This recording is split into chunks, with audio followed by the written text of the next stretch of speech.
Hello friends, आज मैं आपको चैप्टर 6 के बारे में बताने वाली हूँ। जहाँ हमें दिखाई देता है वनेसा वो बोल रही होती है, मुझे विश्वास है कि मैं इस बार में बेहतर कर सकती हूँ। क्या फिर से कोशिश करने से कुछ बदल जाएगा? थियो कहता है, मैंने तुमसे कहा था मैं तुम्हारी ओर आकर्षित नहीं हूँ। रुको, काउंट रोडर के साथ मेरी शादी की तारीख तय हो चुकी है। शरद ऋतु आते ही मुझे सचमुच उस विवाह समारोह से गुजरना पड़ेगा। अगर तुम इतनी ही बेताब हो तो क्यों न जाकर किसी आदमी को खरीद लो।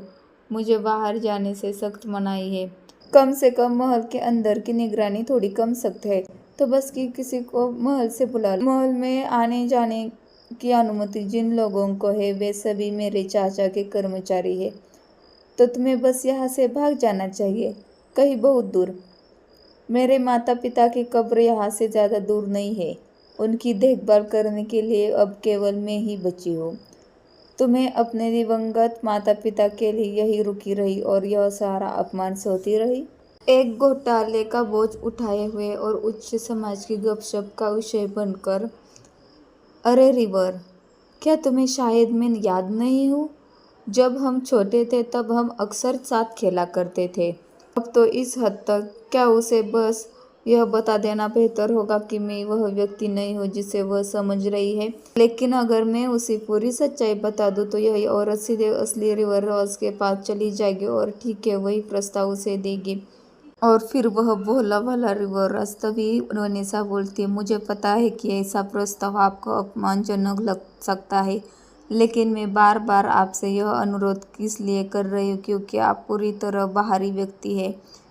मैंने सोचा था कि अगर किसी स्कैंडल में आपका नाम भी आ गया तो उसका असर आप पर ज़्यादा नहीं पड़ेगा, क्योंकि आप कोई नोबेल नहीं है। आपके पास खोने के लिए कोई प्रतिष्ठा नहीं है। अगर मैं कोई नोबेल होता तो क्या तुम यह प्रस्ताव मुझे नहीं देती?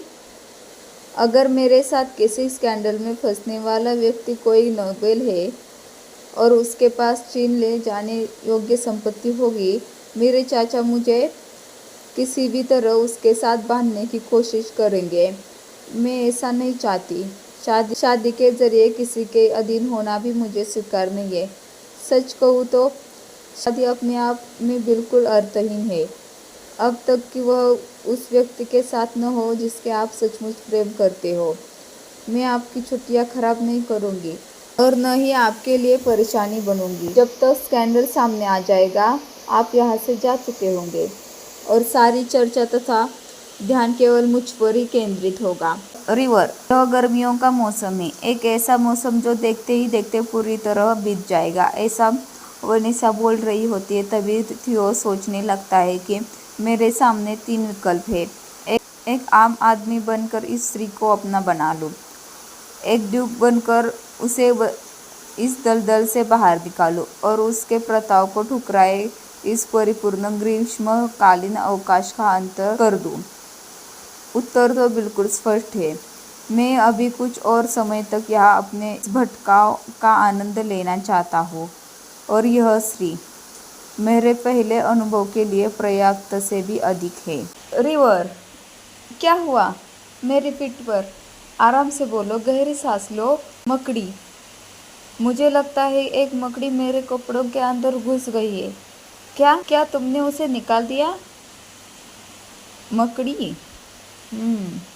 मुझे लगता है कि तुम्हें कोई बाल मकड़ी लग रहा होगा। क्या तुमने सच में ठीक से देखा है? कृपया इस बार फिर से ध्यान से सुनना। मैं सच में कह रही हूँ, मुझे साफ महसूस हो रहा है कि वह मेरे कपड़ों के अंदर रेंग रही थी।